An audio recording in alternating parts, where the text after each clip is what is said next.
The Golden Age of Psychopathy. Mass predation of an Abulic modern society. Part 1. Introduction to a Psychopathic Golden Age.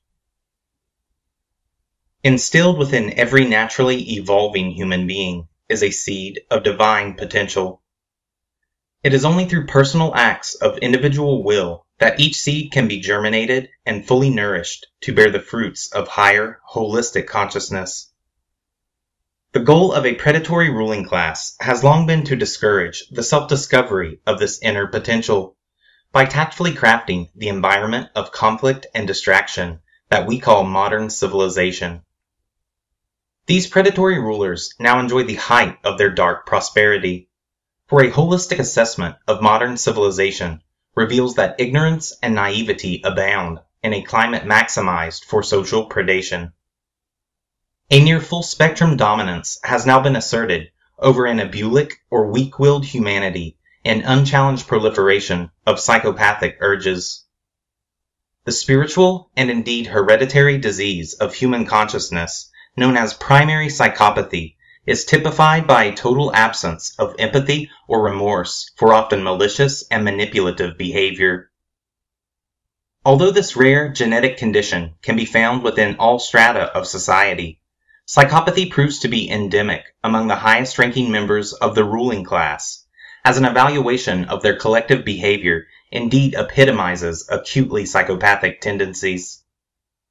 History clearly reveals the psychopathic whims of a predatory rulership to have long haunted mankind in an ancient and ever-fluctuating struggle, eventually delivering an amnesiac modern man into the welcoming arms of the brave new world we suffer today.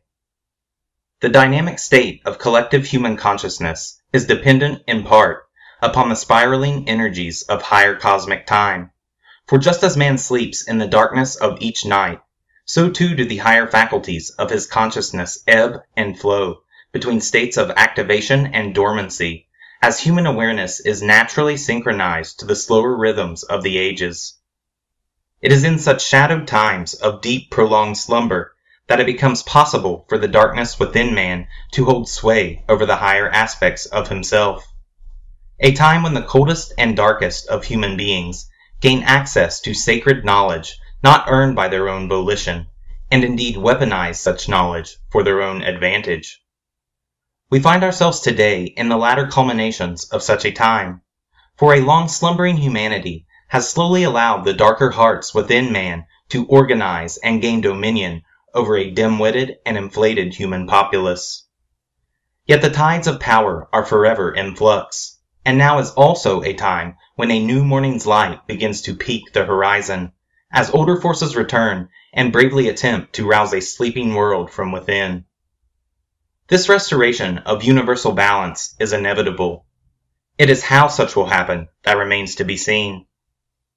Many times before have the mighty dark civilizations of our past been swiftly erased from the surface of this planet through cataclysmic upheavals of intense trauma and pain, just as many times as man has chosen to disavow the higher will within himself and refuse to face his own darkness.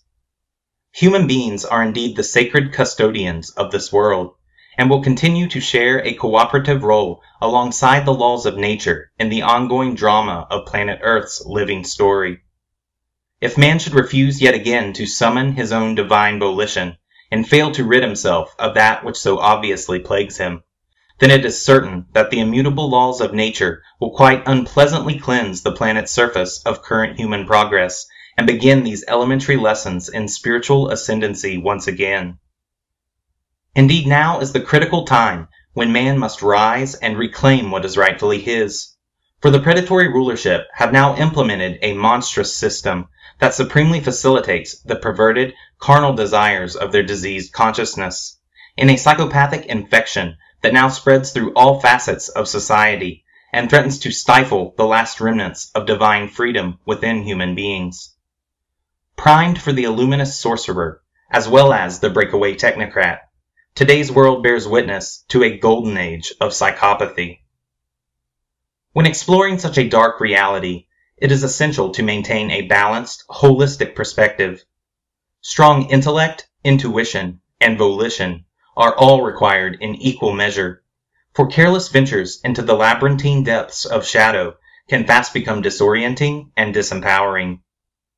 Mapping negative polarity and illuminating shadow are nonetheless essential enterprises of the ascendant human journey, for it is through one's contact with the extreme polarities of contemporary earthly living that helps to inspire the evolution of human consciousness. In our world, emanations of beauty, purity, and love curiously exist alongside the darker, more fractured forms of pain, inauthenticity, and indeed wickedness. Both extremes are here to be witnessed and experienced through a direct, living contact. In so long as a state of personal impeccability is maintained, it is through our coming to know the relationship between light and shadow that we gain a more comprehensive perspective and ultimately attain a more powerful way of being. And so, it is in the spirit of harmony and balance that we turn our attention to a world largely suffering from an absence of such holistic virtues. Part 2. Holistic Assessment of Society. Human beings are not ignorant or unremarkable by nature. Our current state of profound unconsciousness is the result of intrusive conditioning steadily waged against us over many successive generations. A predatory ruling class have largely been successful in disempowering humanity by tactfully assaulting the interdependent faculties of man's awareness, causing intellectual and emotional disharmony and undermining willpower in order to more easily manipulate humanity's collective behavior. By leveraging occulted knowledge regarding the workings of human consciousness, these predators have skillfully debased the collective vibratory frequency of man's consciousness, decreasing such consciousness to a level that likely represents an all-time low. Previously in tune with higher aspects of subtle awareness, modern man now resides almost exclusively in the base awareness of five-sense reality, a reality disconnected from the higher knowings and inner passions of consciousness in its naturally evolving state. Before we can further assess the mechanisms of control responsible for the current unconscious state of humanity and the diseased predatory psyches behind its implementation, we must break any remaining conditioning within ourselves and raise our consciousness to a heightened state of awareness, an awareness capable of perceiving beyond the limited scope of consensus entrancement with a sober, penetrating discernment. The assorted faculties of one's conscious awareness must be identified and harmoniously exercised in an optimum working order. Such faculties are thought, emotion, and willpower, three primal aspects of being that comprise the principal pillars of consciousness. As a person's thoughts and emotions are brought into a state of accord, and not into the states of conflict or detachment that have sadly came to embody the human norm, it is through the harmonious unity of such thinking and feeling that one can then truly exercise their individual will. In this way, and only in this way, can meaningful action take place and real healing change be effected in this world. This threefold equation of thinking, feeling, and willfully acting forms a trivium that, when genuinely applied to the art of being, transforms the mere concept of such into a valuable gnosis. For gnosis is a living knowledge that presents itself through direct, participatory contact. Indeed, the active use of such experiential wisdom helps activate higher forms of individual conscious awareness and builds a holistic intelligence that aligns personal perception with authentic reality, burning away the fog of the chaotic modern world and allowing truth to be readily ascertained and integrated into an evolving philosophy of being. Holistic intelligence grants a razor-sharp acuity with which to see the world that casts aside the veil of consensus misperception, allowing the light of true awakening to enter one's life, a light that casts few shadows, for it allows the individual to perceive from a balanced array of the most authentic vantage points. In turning our holistic vision to modern society, it becomes quite absurdly obvious that corruptions of consciousness are epidemic in a climate of social predation. Sadly, such corruption exists within the vast majority of individual psyches, allowing this predation to more easily occur and gain momentum through time. The dysfunction seen in human consciousness takes many forms, manifesting in a variety of ways. Yet at root, such dysfunction can most always be linked to disharmony between thoughts, emotions, and willpower. The crucial interplay between these facets of being affects the quality of social conduct among individuals, which in turn translates into the greater societal narrative. An honest evaluation of today's collective narrative reveals the presence of a predatory ruling class that works to dominate and exploit the remainder of mass humanity. This predatory class exists high atop a pyramidal control system that can be described as a hierarchy of 7 distinct levels. At the bottom, base level of the pyramid, are the Abulic masses, representing the overwhelming majority of society, generating both physical and non-physical resources for the uppermost levels of the pyramid. At level 2 are the enforcers, the rank-and-file members of the police, military, and private security organizations. They unquestioningly enforce the laws, policies, and procedures of the system through weapon-backed acts of violence and duress waged upon the public at large. Level 3 is the political level. This level serves as an artificial facade of predominantly communist and capitalist governmental regimes, obscuring the actual maneuverings and real policies made behind the scenes. The political level is the theater of government. Moving upward to level 4, we reach the level of Realpolitik, from the German real, meaning realistic, practical, or actual, and politic, or politics. Realpolitik is political action based in power, resource, and practicality, rather than ethics or morality. Above Realpolitik resides level 5, the level of parapolitics. Power politics carried out exclusively in a covertly unaccountable manner, with an emphasis on force, collusion, and deception. Included here are the upper echelons of the elite political, economic, and intelligence organizations, the global think tanks, and the highest elements of the black technocracy. Although light years removed from the 5-sense conception of modern man, at level 6 resides an ancient and unbroken genetic lineage of practicing dark occultists, who work to subvert the natural evolution of man's consciousness by way of the acute stratification of knowledge and technology throughout all lower levels of the pyramid, doing so ultimately to harvest low vibrational human consciousness for the purposes of Illuminism, a spirituality characterized by a synthesis of ancient mystery, tradition, and ritual, numerology, lunar, solar, and Saturnian symbolism, and communion with negative ultra-terrestrial consciousness. Through meticulous interbreeding, the Illuminists of level 6 have encouraged specific DNA characteristics to arise within members of the rulership, including the predatory consciousness that informs the dominant subject matter of this presentation. Such an initially bizarre-seeming reality further reaffirms the importance of utilizing all faculties of conscious awareness at our disposal, for such information radically challenges what use of solely the intellect would permit, instead requiring a firmly established uplink to the intuitive realm and a strong rooting in the will to proceed without loss of bearing. It is in the tenor of such awareness that we proceed with care and vigilance to the pyramid's apex. Astonishingly, level 7 is represented by malevolent ultra-terrestrial consciousness, a dark, preternatural intelligence involving prehistoric, galactic, and extra-dimensional elements, non-human predators that have long communed with the Illuminist sorcerers of the ruling class in the ongoing subjugation of humanity. There is much more to explore here within the extraordinary dynamics of this ultra-terrestrial presence, particularly in its ancient and ongoing communion with the occult rulership. But for the moment, let us set aside any non-human elements in our further examination of the predation inherent to modern society. Part 3. Ruling class predation versus natural predation. In order to fully understand the predatory dynamics of modern society, it is useful to begin by comparing such social dynamics to predation as it commonly occurs in nature, identifying key similarities and differences in the formulation of a working diagnosis.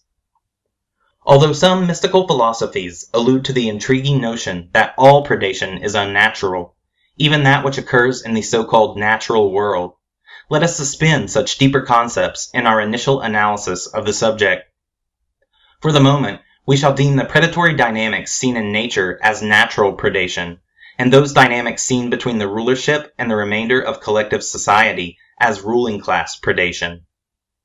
It is additionally important not to confuse our allusions to nature with any Darwinian notions of competition-based evolution, for the Darwinian evolutionary model was in fact promoted and upheld by the predatory class themselves to reinforce the caste system of hereditary-based control, the very system that continues to quietly operate to this day.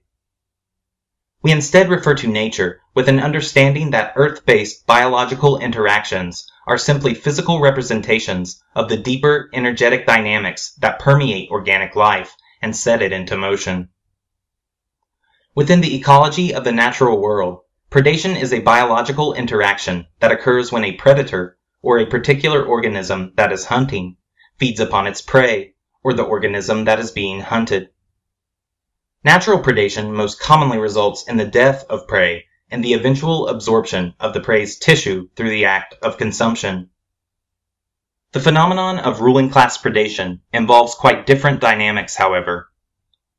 Although the various tactics employed by the ruling class can be equated to a form of hunting, the predator-to-prey interaction does not result in death for bodily consumption. Though death by way of occult ritual, particularly through the highly ritualized human sacrifice seen in war and the instrument of statecraft known as terrorism, as well as death through other acts of democide, including mass depopulation and the genocidal annihilation of targeted ethnicities and cultural modes of being, all certainly have been and still remain aspects of the ruling class's long-term agenda. The immediate, sustained dynamics of ruling class predation involve a type of consumption or harvesting of both vast material resources and the lower vibrational energy of debased human consciousness. We must further refine our working diagnosis, then, by once again turning to nature and finding a more accurate precedent. Parasitism is a specific form of predation characterized by a non-mutual, symbiotic relationship between species, where one species, the parasite, benefits at the expense of the other, the host. It is in parasitism that we find a much closer description of the predator-to-prey relationship seen in collective society. Similarity can be seen with the fact that the ruling class performs parasitism for a benefit gained at the expense of the host or mass humanity. A key similarity to also acknowledge is the symbiotic nature of the parasitic relationship, as symbiosis simply means that the relationship occurs perpetually through time, a trademark feature of the inhumanly patient ruling class's multi-generational agenda. However, not all criteria are fulfilled by this definition, for recall that natural parasitism is characterized by a non-mutual relationship. The brilliance of the control system involves the fact that its tyranny does not compromise the law of free will. Although this initially may seem perplexing, a holistic analysis of the dynamics of will and societal behavior reveals that the control system is indeed cleverly organized to manufacture the people's implicit consent. Through cunning techniques of social engineering, predictive programming, and occult methodology, the masses are alerted to the control system's actions, and through non-objection and resistance-free participation within the system itself, the people grant their implicit consent. Such inaction in the face of tyranny may be a silent consent, but such is still a willful consent nonetheless. Any real violations of will that supplement the system are performed by individuals within it who are willing to obey a chain of authority amongst a hierarchy of compartmentalized knowledge. The Illuminists atop the power pyramid are indeed aware of natural law, namely the universal consequences incurred from directly infringing upon the free will of others. Thus the ruling class strategically gains the implicit consent of the people to insulate themselves from any universal retribution that would otherwise result from their operations in the world. Willpower thus reveals itself as the most crucial element in the social predatory equation.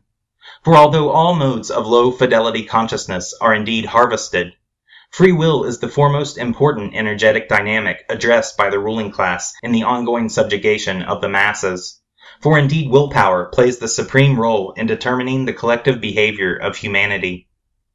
To maintain the perpetual cultivation of low vibrational consciousness, the people's will must always be undermined. In order to fully complete our diagnosis, one additional aspect of ruling class predation is worth elucidating. This is the noteworthy fact that the ruling class prey upon members of their own species. In the ecology of nature, predation that occurs in this way between members of the same species is called intraspecific predation. And so, in consolidating all aspects of our working diagnosis, we formulate a compound term that can, at least scientifically, describe the dynamics of ruling class predation in our world. Such can be labeled as mutual intraspecific parasitism, which admittedly suffers from the limiting nature of language itself, yet is nonetheless illustrative of the complex corruption inherent to human society. The mere apprehension of such a scientific diagnosis only partially enlightens our perspective, however.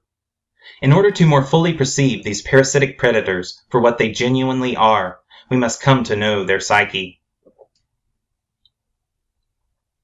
Part 4. Psyche of Disharmony. Comparing the trivium of holistic intelligence to the corrupt consciousness of the ruling class can additionally provide us with valuable insight.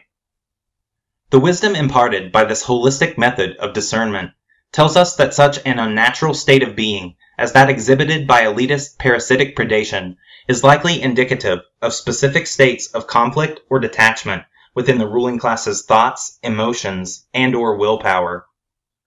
The intricate framework of society and the cleverly devised tactics of the ruling class in the ongoing manipulation and exploitation of humanity demonstrates that these predators are certainly not lacking in intellect, and in fact exhibit a ready abundance of such. Therefore, among the three main facets of their consciousness, the ruling class's capacity for analytical thinking must solidly be present. Moreover, the intense yet patient drive exhibited by the rulership in the near ubiquitous domination of the physical realm demonstrates a coherent grasp of asserting strong intention when taking action, as the ruling class obviously possess a deep understanding of the role that willpower plays in the efficacy of behavior, as well as the will's customary function in manifesting reality. Thus we can conclude that the will of the ruling class must also be firmly intact.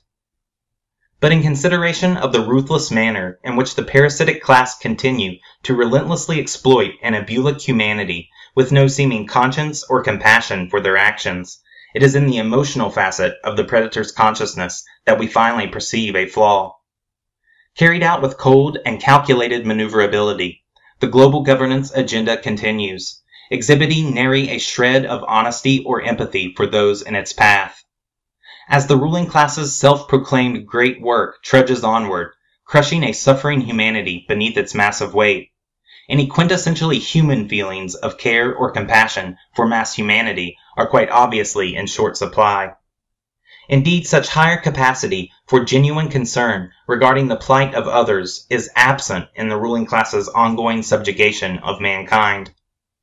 Recall that the harmonization of all basic faculties of conscious awareness serves to heighten the vibratory frequency of human consciousness. The fact that the ruling class are disharmoniously operating with one aspect of their consciousness severely compromised can in part account for the lowly and unnatural quality of their behavior. Such poor conduct is exhibited both individually and collectively among the rulership, as personal and group behavior are inextricably related social dynamics. Such a determined willpower and high capacity for cognitive intellect, paired with little to no capacity for true empathy in the skillful manipulation of others, forms the near exact modus operandi for a quite infamous and often misunderstood form of dysfunctional consciousness known as psychopathy. Psychopathy is a heterogeneous disorder, meaning it occurs in varying degrees of severity and exists in more than one variety. Psychopathy itself occurs in primary and secondary forms. Let's explore this curious condition that plays such a crucially relevant role in the past, present, and future of the human species. Part 5. Primary Psychopathy. Primary psychopathy is a genetic disorder of the human psyche, characterized by a deficiency in emotional acuity and in particular by a severely diminished capacity for empathy or remorse in one's actions.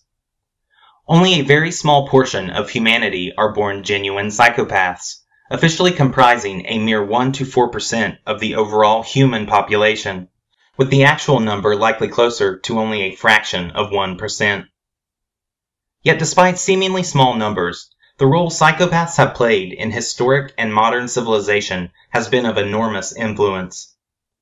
Although psychopathy is not limited to members of the ruling class, appearing instead within all strata of society, psychopathy undoubtedly is much more prevalent in the uppermost echelons of the pyramidal power structure than its apparent scarcity would otherwise suggest.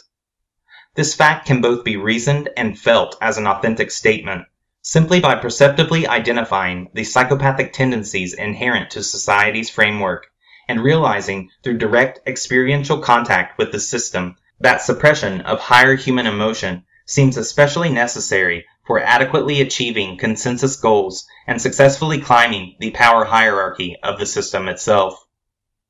Such a framework, then, was no doubt initially structured and subsequently expanded upon by the psychopathic ruling class themselves. The primary psychopath exhibits a biological predisposition for dysfunction within the emotional facet of their perceptive awareness, thus exhibiting a fundamental limitation in their capacity for holistic intelligence. It is important here to distinguish between intelligence and intellect, as psychopathic individuals often display a cunning intellect with a high capacity for analytical thinking, but are severely limited in the aforementioned intelligent harmony of thinking supplemented by feeling. Such dysfunction of holistic intelligence is exhibited from birth onward, resulting from a hereditary defect in the primary psychopath's genetic makeup that directly affects the physiology of their brain.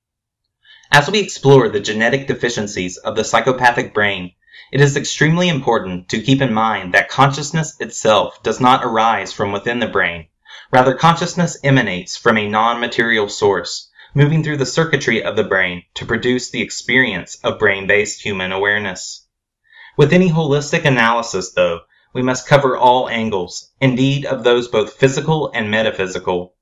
Thus, the biological abnormalities seen in true genetic psychopathy are essential aspects of this condition to elucidate. The brain of the primary psychopath exhibits defective and imbalanced functionality in the neo-mammalian or new mammalian brain's neocortex and prefrontal cortex, the paleo-mammalian or old mammalian brain's amygdala and other aspects of the limbic system, and hyperactive functionality in the brain's reptilian complex. In normal brain physiology, the prefrontal cortex, or front outer portion of the new mammalian brain, orchestrates intellectual and emotional facets of awareness in order for an individual to take action in accordance with internal goals. Psychopaths exhibit a perceptive disconnect in the prefrontal cortex, affecting communication between internal goals and emotions, causing the psychopath's thoughts and actions to be largely disconnected from emotional perception. In the old mammalian brain, within normal neurobiology, the amygdala and other areas of the limbic system play fundamental roles in the processing of decision-making and reacting to emotions. In psychopaths, areas of the limbic brain are suppressed or altogether inactive, while the amygdala is often overstimulated by constant signaling from the psychopath's hyperactive reptilian complex. The reptilian complex, or R complex, was the earliest portion of the evolutionary human brain to develop. The R complex controls motor function, respiration, survival mechanisms, and instinctual responses to potential danger, genetic survival, and in particular, the so-called kill or be killed instinct. When a normal brain becomes aware of external threat or sexual opportunity, the amygdala and limbic system transmit specific signals to the R complex, releasing the stress hormone norepinephrine, creating a heightened state of vigilant awareness. In the hyperactive R complex of the psychopath, the brain becomes flooded with norepinephrine, causing the psychopath to experience an intense rush or extreme sense of excitement, particularly when they are operating in full predator mode, acting like a powerful norepinephrine injection engine that constantly works to perpetually incentivize such aggressive behavior. On an electrochemical level, the psychopath is addicted to the carnal desires of base consciousness, as such low vibrational energy is incessantly cycled through the lower circuitry of their reptilian complex. Not only, then, is the psychopathic brain unable to readily process human emotion, but it is physiologically hardwired to reinforce aggressive, predatory behavior. The result is nothing less than an inhuman monster, a heartless imposter masquerading as a compassionate human being, feeling nothing save for a chemical joy gleaned from the suffering inflicted upon others. The psychopathic brain truly represents a perfect storm of defective conditional factors, facilitating a personality optimally tailored for skillful social predation.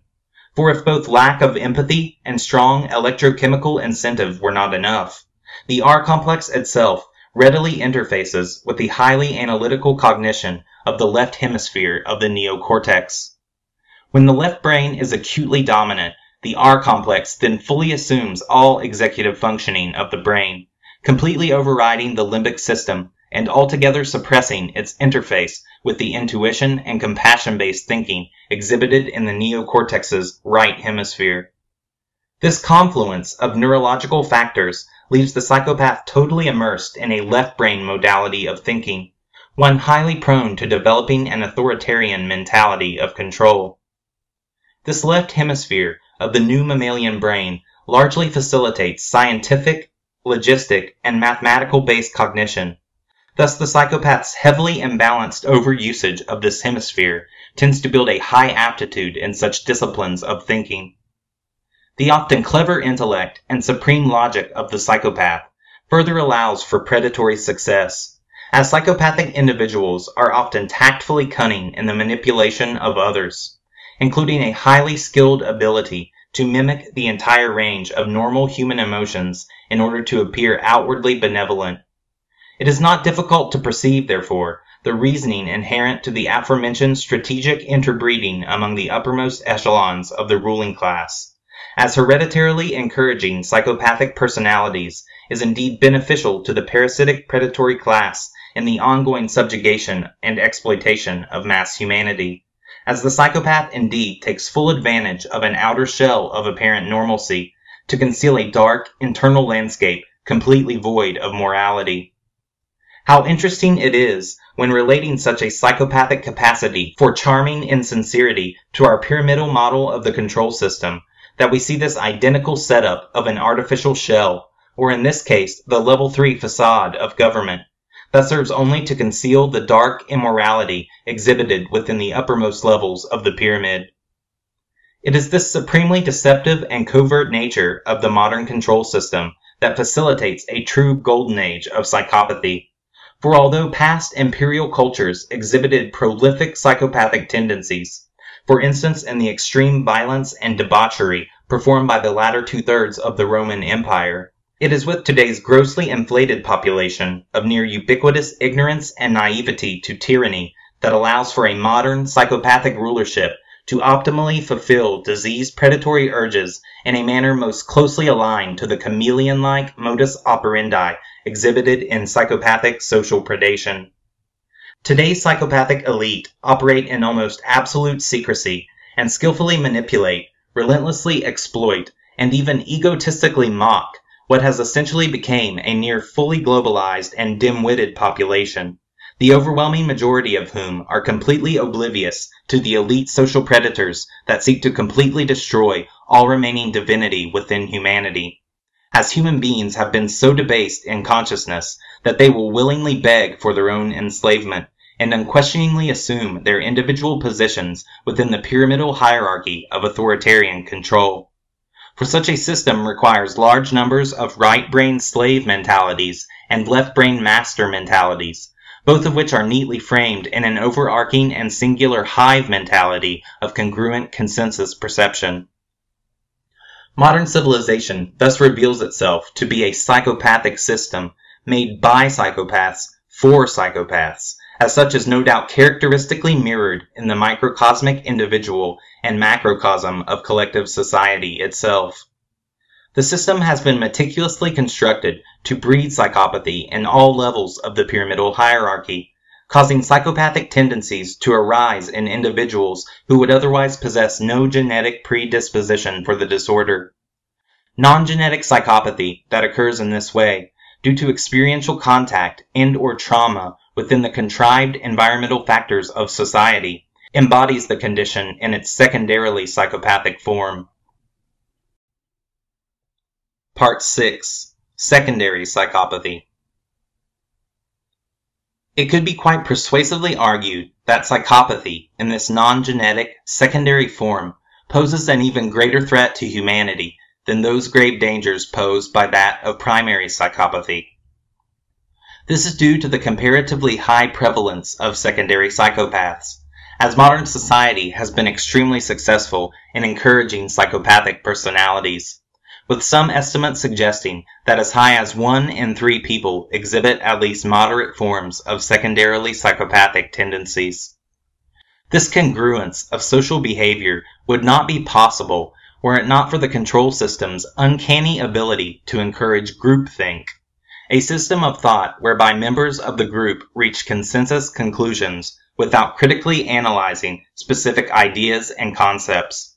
As such, an efficient social structuring requires the edifice of a mainstream worldview, one that ultimately steers individuals into the polarized, socially engineered roles of both master and slave, while discouraging the uniquely independent mentality naturally inherent to every individual, as in reality, a human being's birthright is upheld by the inviolable laws of nature, granting authority over no other human being save for the free will possessed by one's individuated self.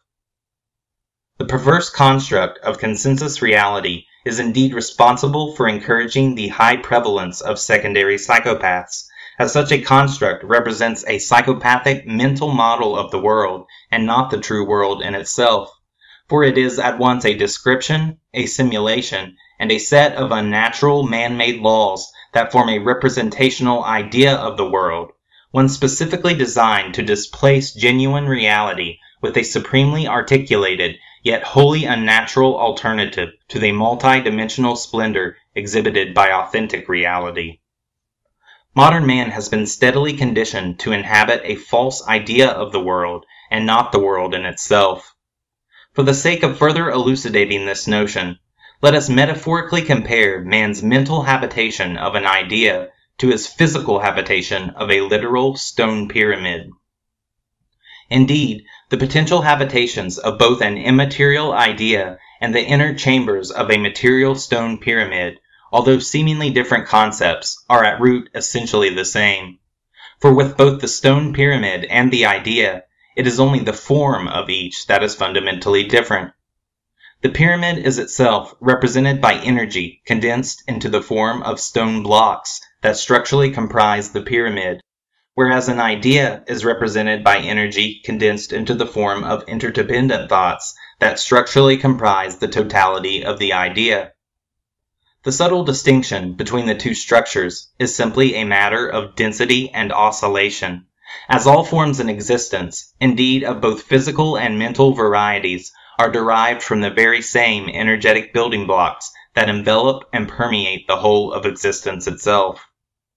The fundamentally energetic construct of consensus reality represents a sanitized, imbalanced, and extremely limited version of reality, fabricated by the architects of civilization and energetically broadcast as a stand-in imitation of the real thing. In order for this distorted version of reality to function in a manner that most adequately supplements the system, the people's consent is fundamentally forever required. Consent itself is granted by willfully feeding one's consciousness into the energetic construct that comprises the system.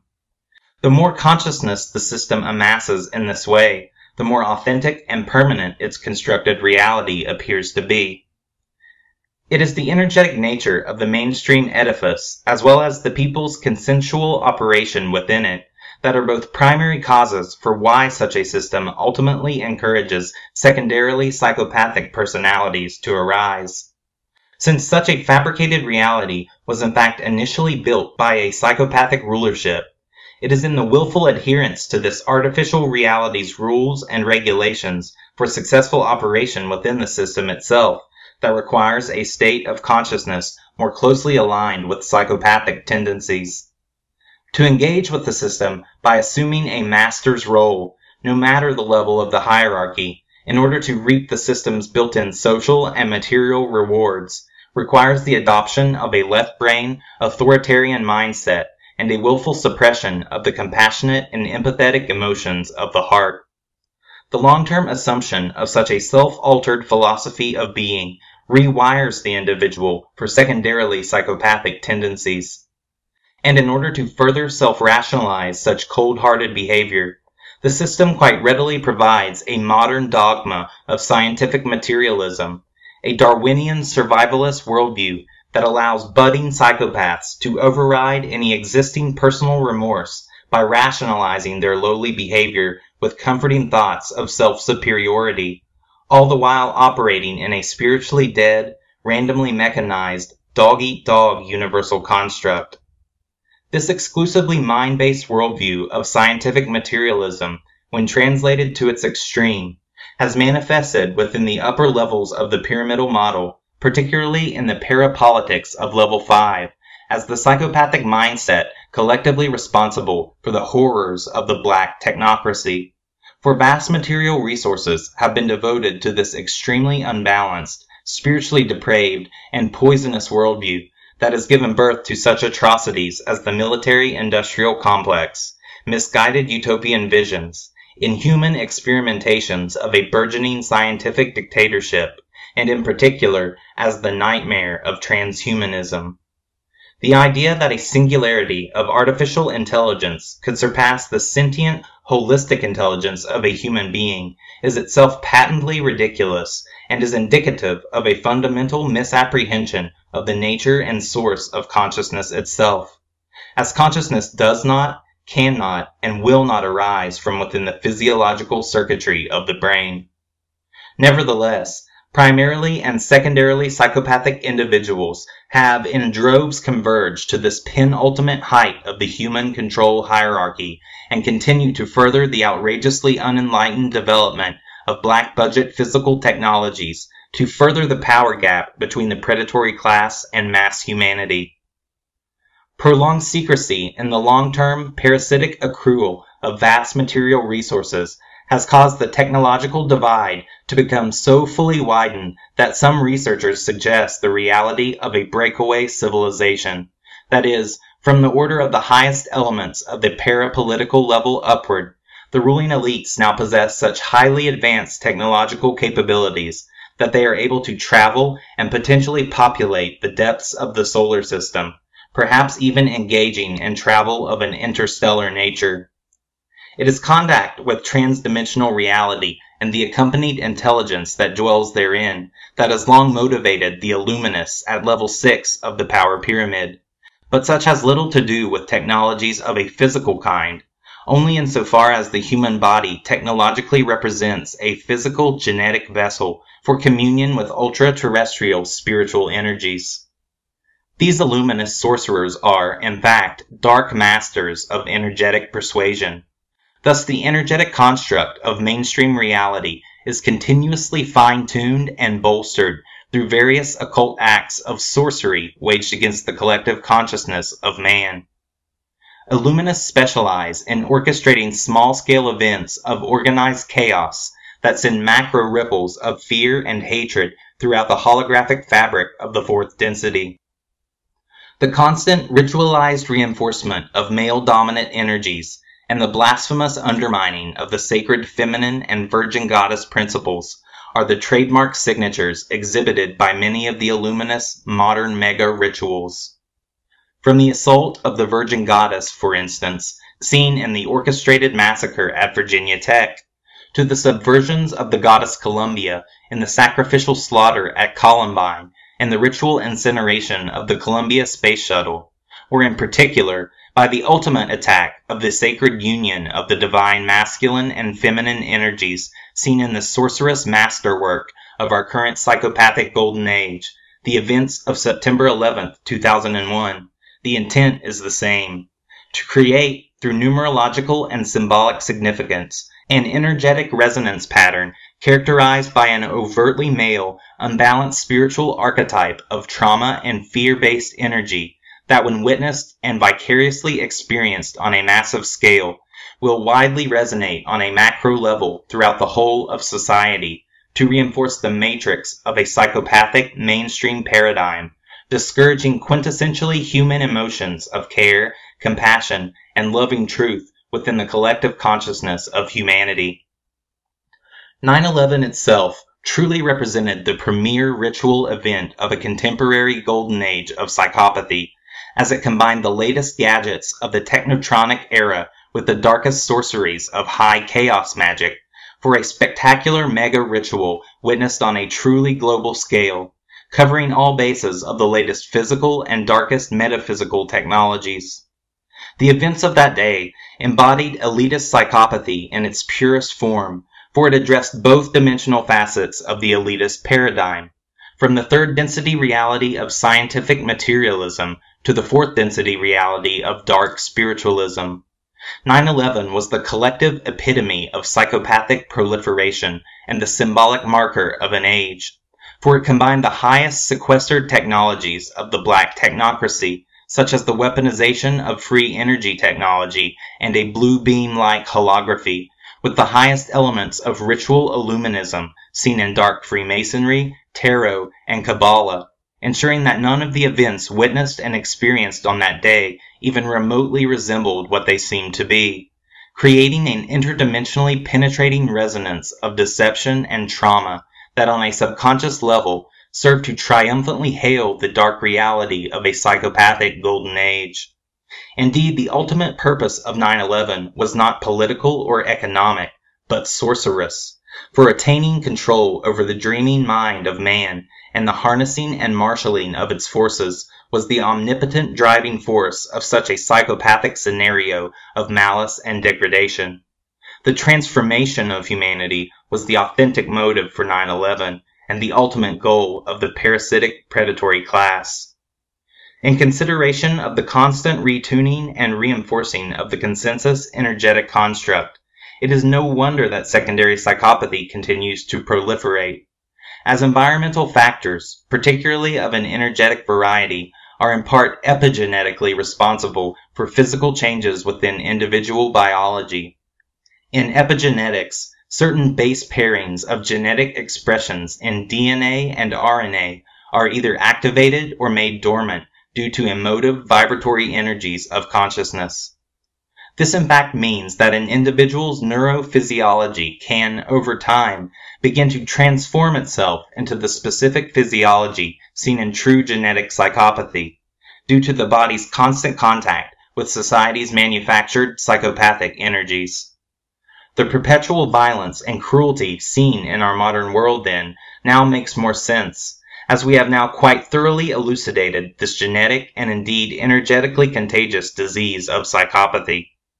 We have explored the human physiology's genetic and epigenetic interface with the condition, and have evaluated the psychopathic nature of our contemporary society, assessing the psychopathic rulership atop society's power hierarchy. But to fully complete our holistic analysis of the disorder, we must consider psychopathy from a more metaphysically spiritual perspective. Part 7. Metaphysical Psychopathy. It is only after a thorough and, shall we say, more terrestrial exploration of psychopathy that we now venture into the more challenging aspects of the condition. To hastily and eccentrically proclaim that all psychopaths are reptilian shapeshifters without any prior critical analysis of the disorder serves only to undermine psychopathy's true nature and distracts from credible, biologically oriented research on the subject. At the same time, only addressing psychopathy from a strictly scientific angle serves to equally distort psychopathy's reality. It is important to realize that any information in of itself is neutral in value, Information viewed through the lenses of critical and intuitive awareness becomes knowledge.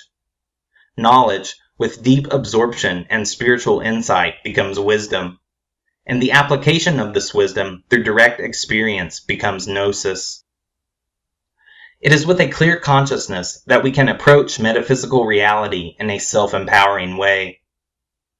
In addressing psychopathy with such clear awareness, we come to realize that the condition indeed manifests as a debased or altogether absent capacity for higher emotional awareness, due predominantly to a lack of the sacred feminine spiritual essence.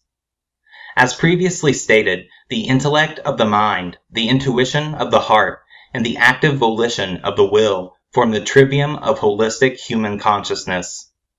These energetic aspects of awareness are not separate, rather they are interdependent, and thus are either in harmonious or disharmonious communication with one another. In this model, the psychopath's absence or otherwise low vibrational quality of heart-based emotional energy poorly engages or altogether fails to engage the right hemisphere of the neocortex and the old mammalian physiology of the limbic brain.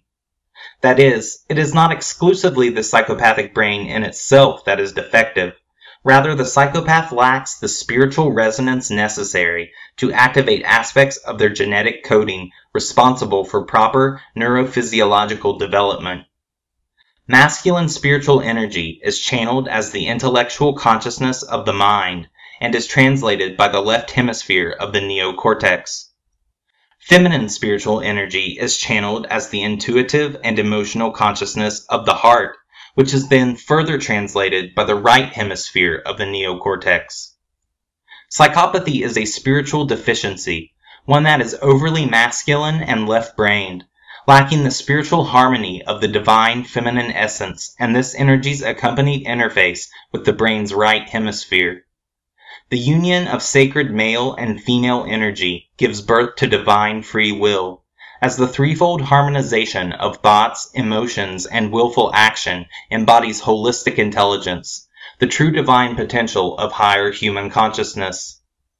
The overly male, predatory behavior of the psychopath is far from divine and represents an imbalanced, lower vibrational consciousness.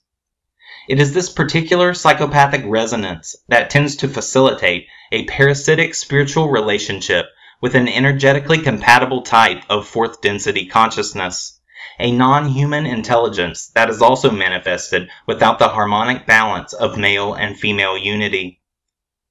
Existing in the spiritual realm are certain ultra-terrestrial intelligences, beings that have not yet risen beyond the polarization of positive and negative forces, and are in themselves far from the divine. Such dark spiritual beings remain distorted by inversions of self-conceit and destruction, as these entities are still very much compelled by attraction and repulsion in the good versus evil dynamics of extreme polarity. Contained in a realm that is still subject to entropy, these entities require a source of power, just as human beings need food to be physically sustained. Lower density human consciousness is a prime target for this fourth density sustenance, so long as it is of the same resonance, albeit an octave lower, as the consciousness it is channeled into. The self-conceiting and destructive nature of psychopathic consciousness, with its male imbalance and lower vibratory density, thus readily entices this malevolent ultra-terrestrial intelligence. On a metaphysical level, the disease of psychopathy can be considered as a type of low spiritual immunity that attracts these non-human, ultra-dimensional parasites. Such inorganic beings identify certain energy oscillations, such as consciousness of a psychopathic variety, using its perpetual emanation of low vibrational consciousness as energetic nourishment to stave off the entropy they remain subject to in the fourth density realm.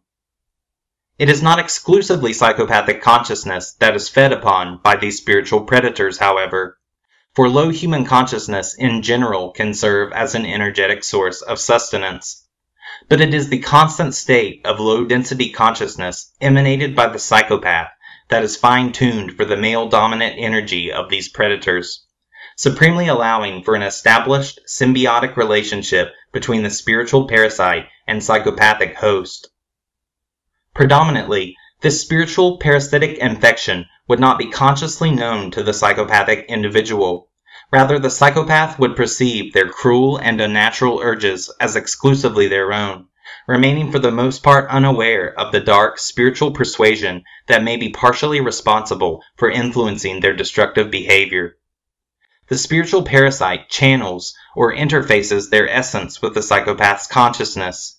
Thus this, for lack of a less loaded term, spiritual possession, is more than likely a type of unconscious collaborative relationship from the perspective of the human host.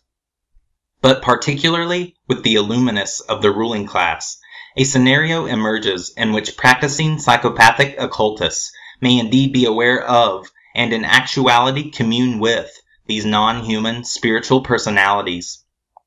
Perhaps even intentionally channeling or merging with certain dark entities in the further fulfillment of their own twisted spiritual and predatory desires. Let us consult the wisdom of our ancestors for more insight into these dark, ultra-terrestrial entities. Many spiritual traditions, in fact, speak of these malevolent, supernatural beings. It is modern man's grossly material and nearsighted scientific worldview that rejects such an astonishing reality. Traditionally, these spiritual entities have been quite colorfully described, for instance with their more commonly known labeling seen in several examples including the archons, the jinn, the Orions, the devils, and the demons. They have been known as the Black Wings, the Holes, the Flyers, and yes, even as the infamous so-called shape-shifting reptilians. The cartoonishly vivid and eccentric baggage that often accompanies such descriptions should not detract from the quite serious and very real nature of these predators, however. When the human mind comes into contact with fourth-density reality, it often interprets such energetic information using whatever references it is familiar with in an attempt to make sense of the encounter. Thus the vivid and at times bizarre descriptions that accompany such contact with ultra-terrestrial entities is not as odd as it initially may seem to be. The congruent seen in such imaginative constructs can perhaps be explained by the collective mythos inherent to a specific class of individuals, as well as the particular geographic region where such encounters take place. As such, a direct spiritual contact with fourth-density reality becomes a permanent artifact in this energetic field, an artifact that may further the energetic permanence of a certain narrative as it is experientially reinforced by many different individuals over time. To further explore such supernatural adversaries, let us turn our attention to the mystical philosophy of pre-Christian Gnosticism and the text of the Nag Hammadi Library. From the opening paragraph of the tractate The Hypostasis of the Archons, the Apostle Paul is stated as saying humanity's, quote, contest is not against flesh and blood, rather the authorities of the universe and the spirits of wickedness, unquote. The word authorities here is the widely understood terminology for the archons, spiritual ruling entities that represent the malevolent, ultra-terrestrial consciousness comprising level 7 of our pyramidal model. Such dark, inorganic beings are indeed deeply involved in the affairs of this world, perhaps even playing a role in the creation of the physical world itself. Roger Bullard's introduction to the Hypostasis of the Archons expounds upon this opening text by stating, quote, the reality of the archontic rulers. Far from being merely fictitious, imaginary powers, the archons are all too real. These rulers indeed exist. This is a grim reality for the Christian Gnostics, who define their own spiritual nature in opposition to that of the ruling and enslaving authorities, unquote. One of many possible narratives emerges here, whereby in some darkening age of our ancient past, a specific genetic lineage of individuals with an already compromised consciousness who would one day come to rule humanity may have been engaged by this non-human spiritual consciousness, and due perhaps to impressive non-temporal illusions and seemingly powerful displays of godlike fourth-density magic as well as clever appeals to vulnerable human egos. This dark spiritual intelligence may have won favor, worship, and even willful allegiance, perhaps even deeming this specific group of individuals as being such an impostor gods, so-called chosen people. In exchange for worldly power and potential dominion over the physical realm, this naive class may have been made privy to specific high knowledge and granted certain conscious abilities in exchange for the willing degradation of their spiritual integrity. The intense pride and egotistical madness that accompanied being such a false god's so-called chosen people may have compelled this class to begin the ages-old process of meticulous interbreeding with one another. Such forced unions of planned sexual copulation were not carried out in the name of love, as is the natural way of procreation, but instead were performed in the name of dark, egotistical intentions of selfishness and an unnatural self-conceit. This dark procreation may have perpetually degraded this future ruling class's spiritual essence, eventually leading to a completely separate and essentially inhuman race of individuals, deeply immersed in a psychopathic and overtly male modality of being. This psychopathic race of people, again for lack of less loaded terminology, may have willingly sold their soul at some point in time in the ancient world, in exchange for the pleasures and powers that accompany dominating the whole of material reality, in essence being cleverly persuaded and bargained by this malevolent spiritual consciousness to darkly collaborate in the transformation of a formerly free earth into what has essentially became a soul farm for the harvesting of low-fidelity human consciousness in order for such spiritual parasites to sustain themselves in fourth-density reality. This predatory consciousness would undoubtedly require a constant appeasement of energetic sustenance. Thus, the constant blood-sacrificing, cyclical mass mega-rituals, and constant reinforcement of a psychopathic social construct forever is upheld, lest the ruling class suffer extreme consequence, in all probability existing under the constant threat of losing their current domineering status, as well as whatever additional benefits they have gained from such a relationship. Such a scenario represents just one possibility of the so-called fall of man scenario, and we shall momentarily explore other hypotheses. But one thing is certain. The similarity seen between the predatory techniques of the ruling class and the predatory techniques of this inhuman spiritual consciousness is a congruence that cannot be ignored. We learn yet more regarding these spiritual predators and the parasitic techniques they employ from the Nag Hammadi Library's authoritative teaching.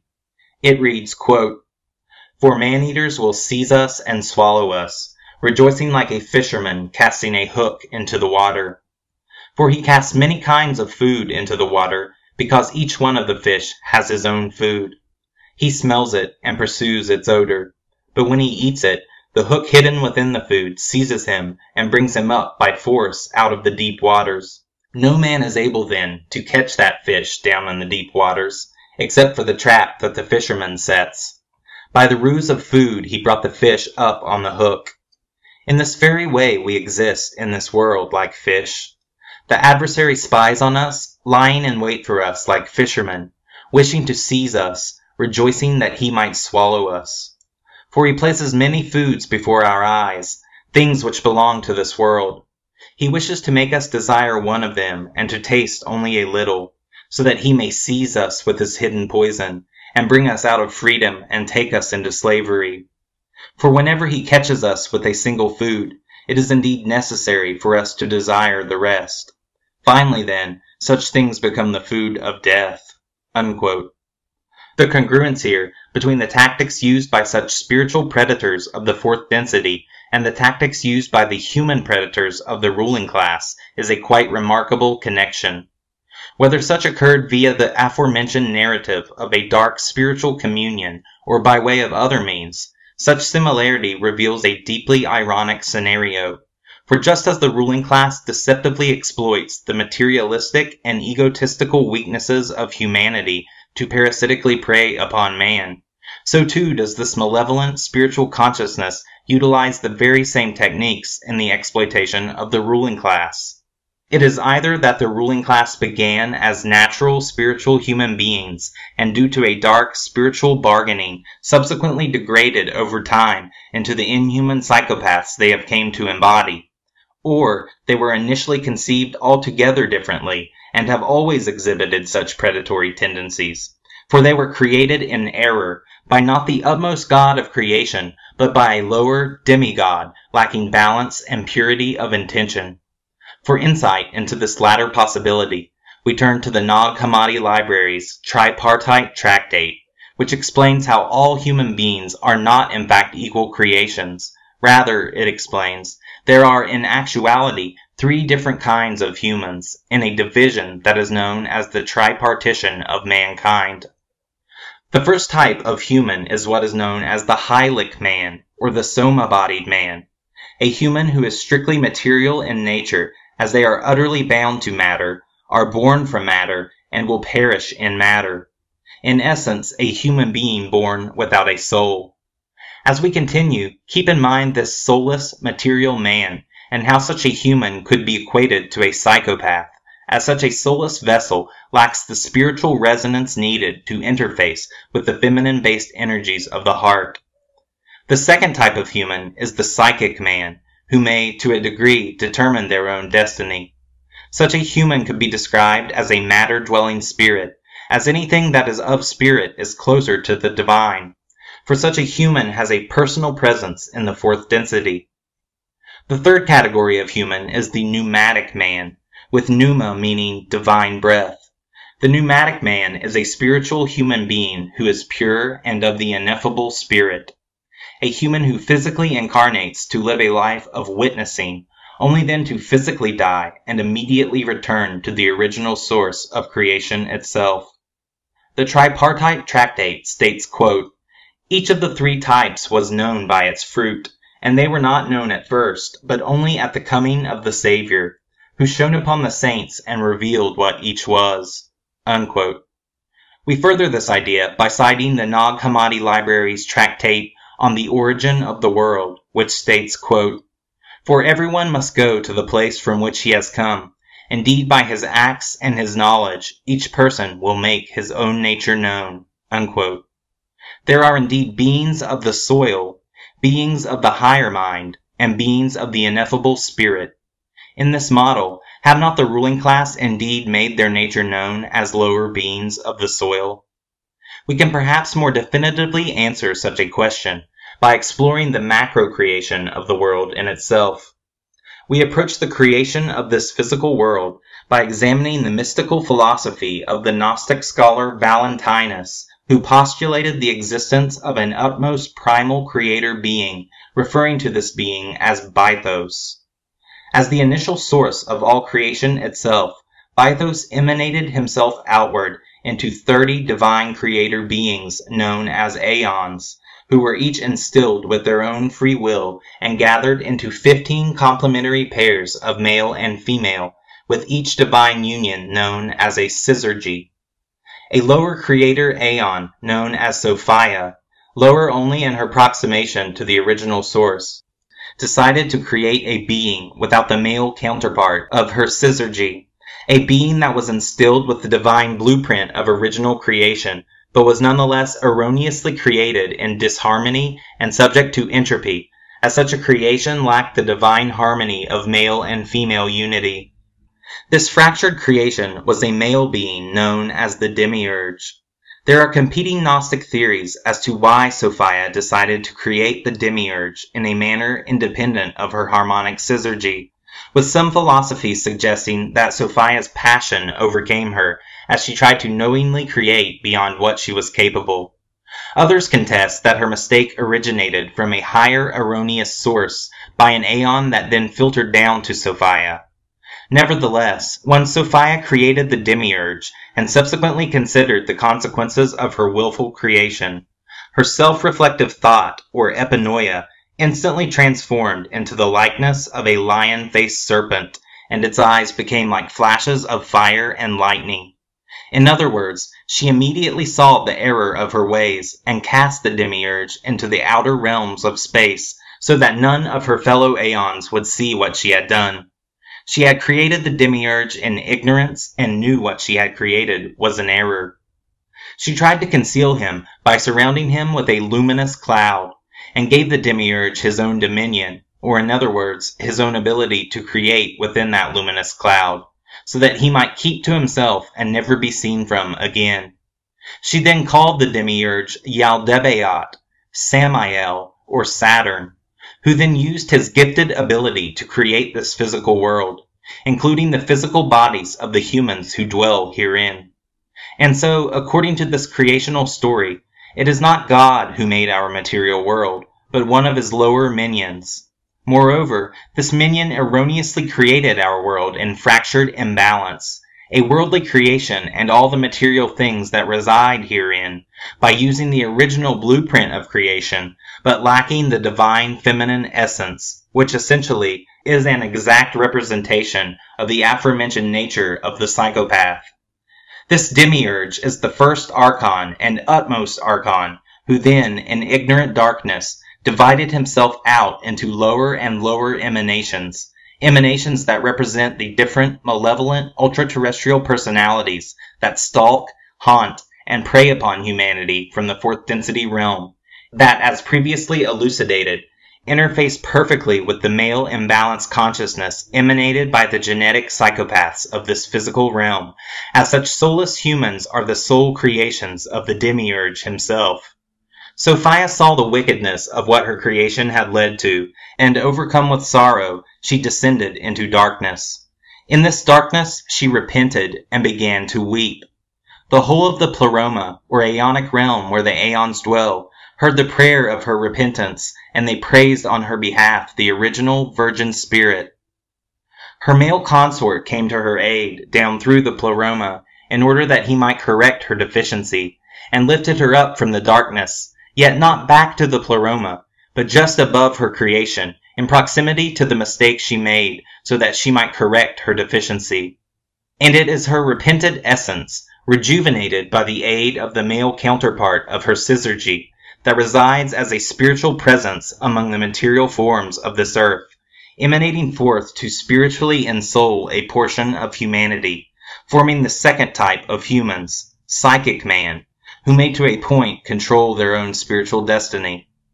The pneumatic humans are sent forth, as previously stated, to bear witness and then return to source, with certain divine avatars intermittently incarnated to help the spiritual ascendancy of human beings. According to the story, to once again relate such to our primary subject, it is those soulless, material human beings who represent primary psychopaths, as they are the sole creation of the demiurge, and are not instilled with the feminine essence of the virginal spirit. We have explored how these psychopaths can commune and interface with the malevolent consciousness of the fourth density, and how the psychopathic elite are used to further this consciousness's dark agenda by ruling over a constructed social hierarchy in order to manufacture low human consciousness to stave off the entropy that such malevolent consciousness is forever subject to in the fourth density realm. This metaphysical explanation does not rule out other intervention theories of human origins, however, as such could simply be a spiritual narrative for what also physically took place. The creation story of ancient Sumer, with that of the Anunnaki, and their genetic manipulation of human DNA could very well be the physical narrative that played out in such a scenario. The archaeological evidence for such, for instance in the infamous elongated and extra voluminous skulls, as well as the ruling class's obvious mimicry of Sumerian artistic depictions of the gods, including their attire, symbolic archetypes, and rituals, lends credence to the veracity of such a story I will nonetheless leave to other researchers, however. Whatever the nature of humanity's origin, as well as the origin of the psychopathic ruling class, such represents information that can only be transmuted into gnosis on a personal level. For once again, any information in of itself is neutral in value. Information assessed in a critical and intuitive manner becomes knowledge.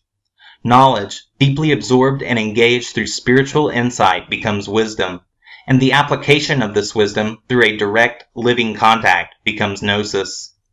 Information has simply been provided here to initiate such further explorations in the formulation of one's own holistic analysis of psychopathy, and how this disease of wickedness has came to so readily influence the affairs of this world.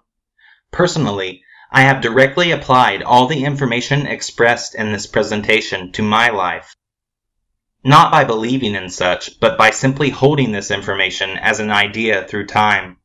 I have indeed found credence in the ideas put forth, particularly in the tripartition of man and the Gnostic creational myth on the origin of the world.